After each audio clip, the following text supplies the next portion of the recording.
Hello everyone, Helen here. Welcome into the Campervan. I hope you're looking forward to going on another trip.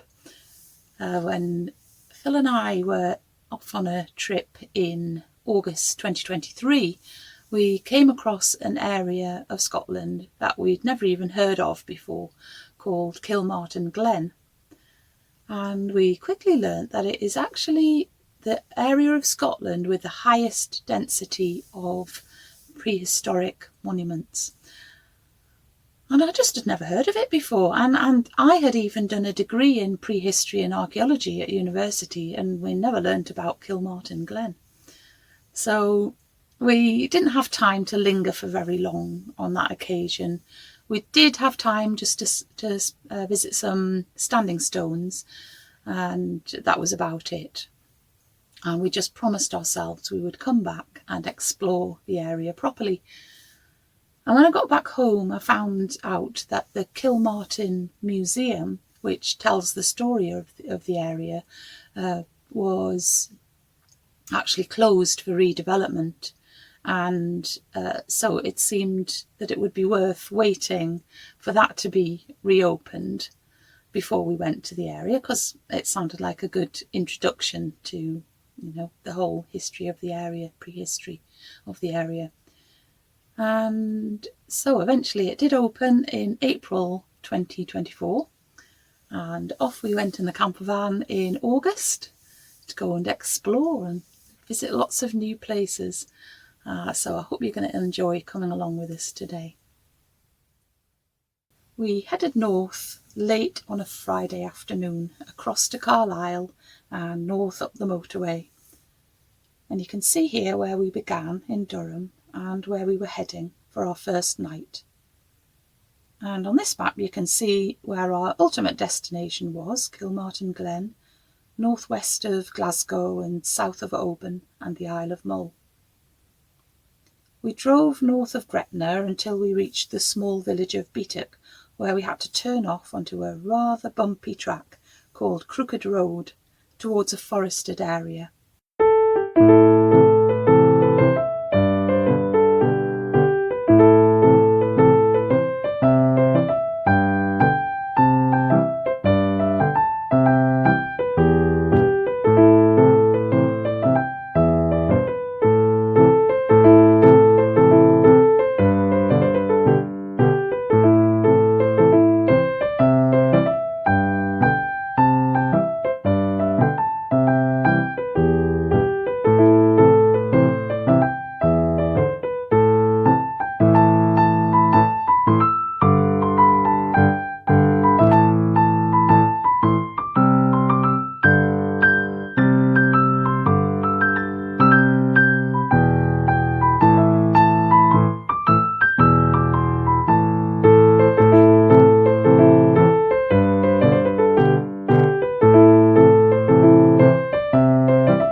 We'd actually been to this spot once before, and we knew it would be nice and quiet.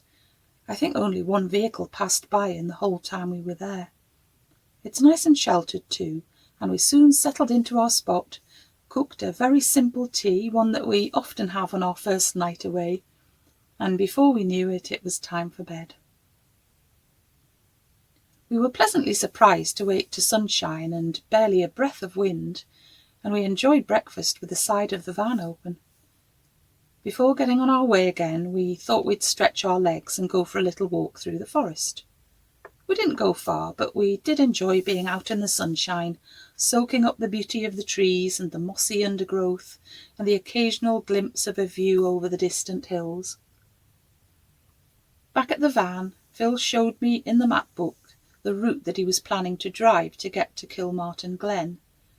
We had about 30 more miles of motorway, travelling roughly westwards and skirting around the south of Glasgow, followed by a fairly wiggly route, sometimes going north, sometimes south, and incorporating 2 short ferry journeys that would reduce the distance on the road by quite a bit, and eventually aiming to end up in Loch Gilphead, So off we went, back along the bumpy, crooked road, taking in some lovely views, and a sky that seemed like it might bring us some good weather, though for how long you never can tell.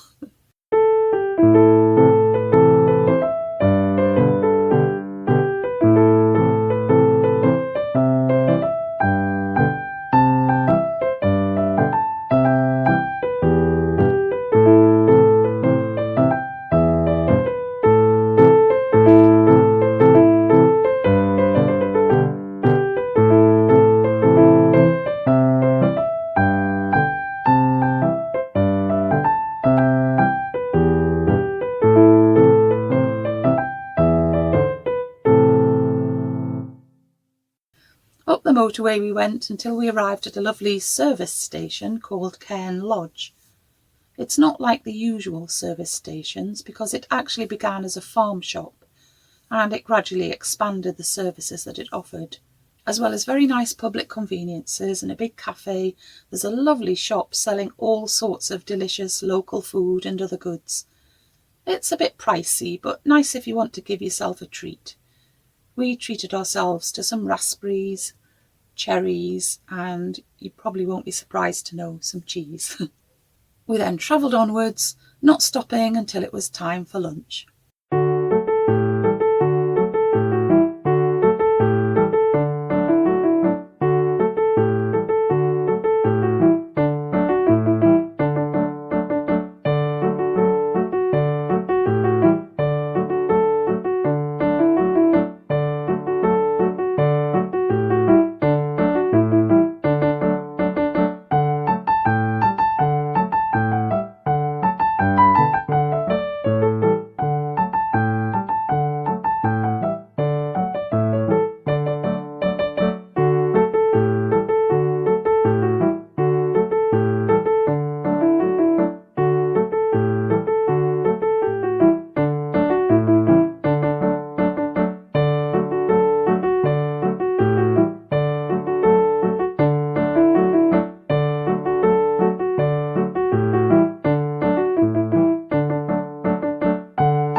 We stopped when we'd just passed Ardrossan, which is where you catch the ferry to the Isle of Arran, and we enjoyed our view across to the island while we had some lunch, toasties made with the cheese we'd bought earlier, and Phil got the Kelly kettle out. And thanks to my lovely friend Sylvia's husband, we had a good supply of sticks for using in the Kelly kettle. And we sat out in the sunshine, though I can't say it was especially warm, while the water came to the boil so that we could make cups of tea. We even had a chat with a friendly passer-by who was intrigued by the Kelly kettle and wondered how it worked. Phil was more than happy to explain that the fire at the centre very quickly heats up the water which is in the outer cavity. Heading off again, we drove through the town of Largs, which was preparing to host its annual Viking festival, and drove towards our first ferry terminal.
We soon arrived in Gowrock to take a short ferry journey across the upper part of the Firth of Clyde to Dunoon. We stayed in the van for the journey, and we couldn't really see much in the way of scenery, though it wasn't long before we were driving off again towards Portavardi, where we hoped to catch our second ferry. However, after following our planned route for a fair distance, we came to a sign telling us that the ferry route we were heading for had been taken out of service on that day, so we had to turn around and find an alternative route.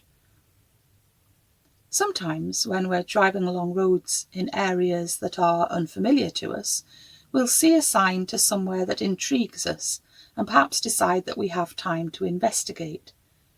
On this occasion, a sign was pointing to something called the Kilmartin Stones, so we thought we'd go and see what they were. A surprise awaited us when we came to the village of Kilmartin. Not stones in the first place, but a boat in someone's back garden. A boat called the Prince, that turns out to have been one of the many boats that had taken part in the rescue of troops from Dunkirk in the Second World War. It had also apparently once had royal passengers. Edward, Prince of Wales, and Wallace Simpson had made use of this boat when it was working on the Norfolk Broads in the 1930s. We wandered through the village towards the church and the mysterious stones. As we passed a public toilet, I decided to make use of it. From the outside appearance, it looked as though it might have been a bit grim, but actually it was perfectly clean and usable. You definitely shouldn't judge a toilet by its outer appearance. We found that the stones were housed in a little stone shelter called a lapidarium in the churchyard of Kilmartin Church, and they turned out to be medieval grave markers that would have lain flat in the place where someone was buried, and not upstanding gravestones as we're used to today. Various decorative motifs were carved into the stones, although very few of the stones have any writing to tell us who they were commemorating, and these particular stones are not considered to be the finest examples of stone carvings.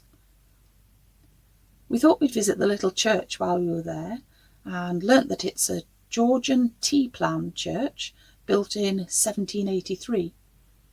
It has 3 galleries with an octagonal pulpit at the centre, and it's said that 3 of the local Campbell families who worshipped here had fallen out with one another, and therefore needed a way of entering and leaving the church without crossing the paths of either of the other families.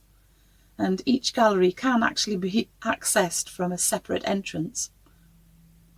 We set off again, travelling through some heavy rain showers and looking for a cosy pub where we could have something to eat.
We were very happy to come across the Stagecoach Inn in the tiny village of Kengow on the eastern shores of Loch Fyne.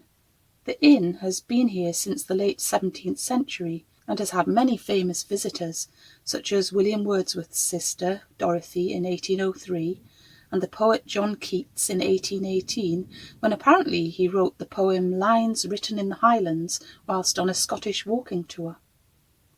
And in 1875, Queen Victoria stopped off here while her carriage's horses were changed over. It was the cosy atmosphere we'd hoped for, and we had a lovely meal of chicken breasts stuffed with haggis and a creme brulee laced with some alcohol.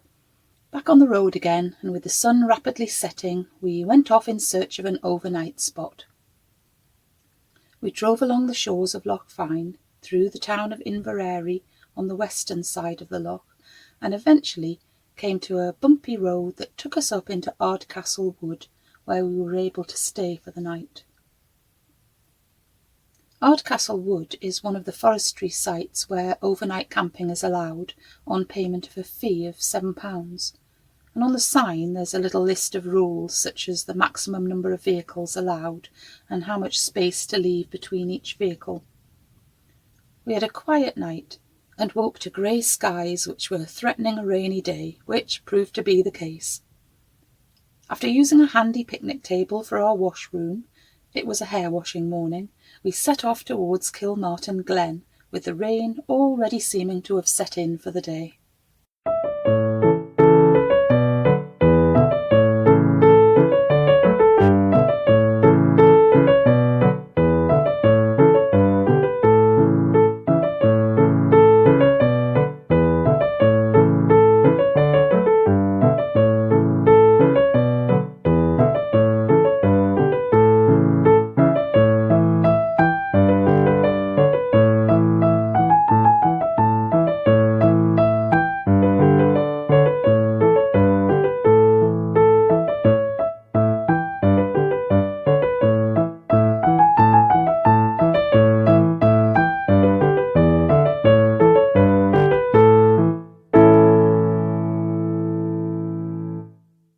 It was the perfect day for indoor activities.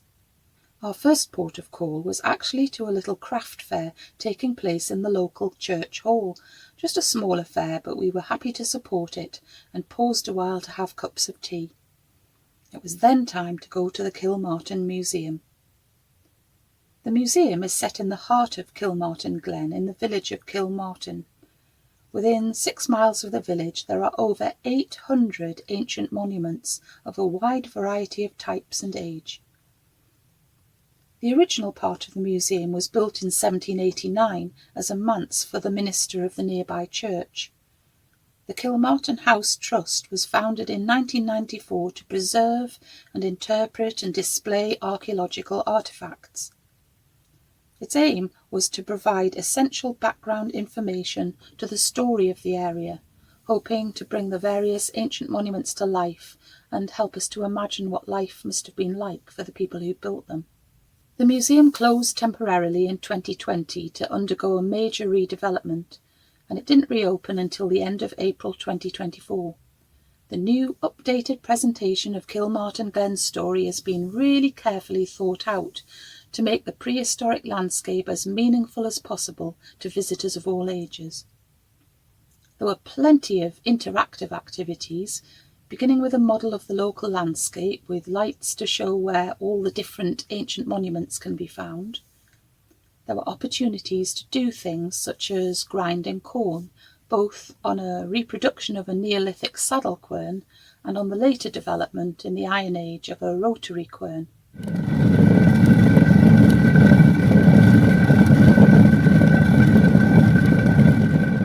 There were pot shards to put back together to create a pot, and a video showing how yarn was spun and the chance to have a go at using a spindle wheel.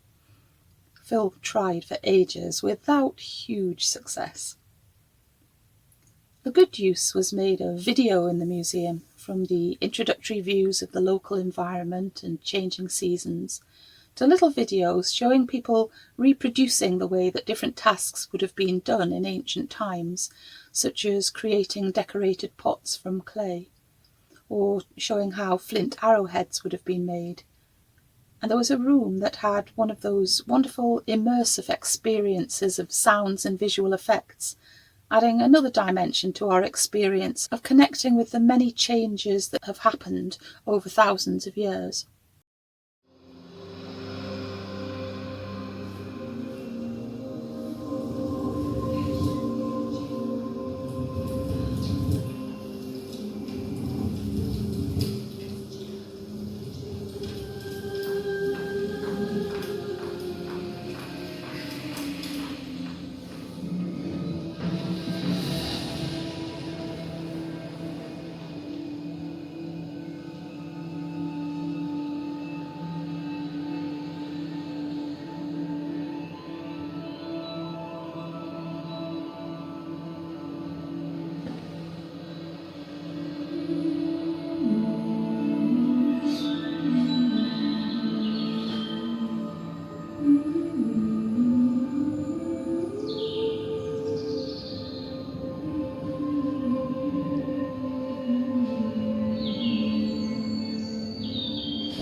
There were helpful artistic impressions of how the landscape may have looked and been used by the inhabitants, such as the Iron Age fort of Dunnad, centre of the Dalriada kingdom, situated on the highest area of raised land in the area, and the Neolithic sites where the people had built monuments such as standing stones and stone circles, places for huge gatherings. And of course there were plenty of original artefacts to look at too. The skeleton of a young lady dating to about 4,000 years ago was sensitively displayed in a screened-off corner of the museum. The lady was thought to have been in her late 20s or early 30s and had been buried with great care not far from where the museum is now. Scientific investigations of her bones and teeth reveal that her diet did not include seafood, and that she had suffered a period of malnutrition in her earlier life. Careful lighting in the museum meant that every detail of the pots could be seen, and it was easy to imagine the potters sitting with their wet clay pot and using different things to make all sorts of patterns on the outside of the pots. There was a beautiful pot with 4 little feet on the underside, apparently a feature of pottery found in Yorkshire, and another pot almost sparkled because the clay had tiny glittery pieces incorporated into it. And one of the remarkable things about the museum is that you only have to look out of the museum's windows to see the ancient monuments where some of the artefacts in the museum were found. In a separate room there was a very intriguing exhibition called Carbon Legacy: Inherited Actions and Our Influence on the Future. It took as its inspiration an event that archaeologists discovered had taken place in Kilmartin Glen in Neolithic times, where a meeting place lined with 375 oak tree trunks had been intentionally set alight in some kind of special ritual. The modern-day artistic interpretations of this event were wide-ranging, from a scattering of paper-cut oak leaves with words written on them, to woven art influenced by rock carvings and impressions of rock markings printed onto cloth, to some beautiful photos of acorns and acorn cups, to some charred oak tree trunks. A future project for the museum will involve local people planting out 375 oak saplings in the area around the museum in memory of the huge community event that took place in the long-distant past. We thoroughly enjoyed our visit to the museum, and it was a great way to spend a rainy Sunday. The rain had eased off by the time we left, and we took the chance to have a little wander around the churchyard, where there was quite an extensive collection of grave slabs dating back about 500 years, some of them depicting images of the West Highland warriors, as well as other symbols of power or wealth. The carvings are of a high quality with some beautiful woven Celtic-style patterns.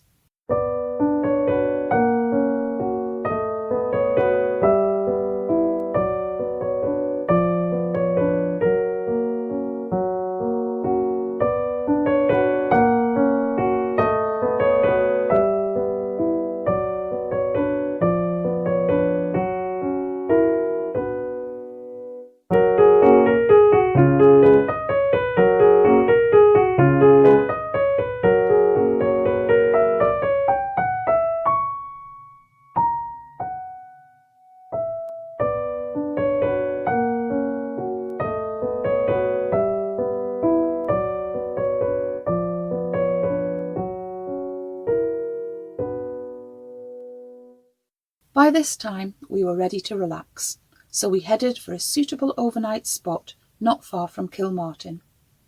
We drove past some of the ancient monuments that we were planning to visit the following day, chambered tombs and stone circles, and we enjoyed the feeling of being in this cosy glen that had been inhabited for many hundreds of years. We chose to stay in a designated overnighting spot next to a nature reserve, another place that allowed overnighting on payment of a fee. It was sheltered and peaceful, and we had the place to ourselves for the night. Phil actually went off for an evening walk while I sat and did some knitting. This was the beginning of Angharad, the brown sheep that I made, which I finished later when I was home and showed you not so long ago. and soon the sun was setting and the day was gently coming to a close. And that's where I'm going to leave you for this week. So I will be back with another part, or probably just one more part of this Kilmartin Glen trip another time, probably in a couple of weeks' time, maybe. I'm not sure. Depends when it's ready. But until I see you again, keep yourself nice and busy. Take good care of yourself, and I'll be seeing you again very soon. Okay then. Bye.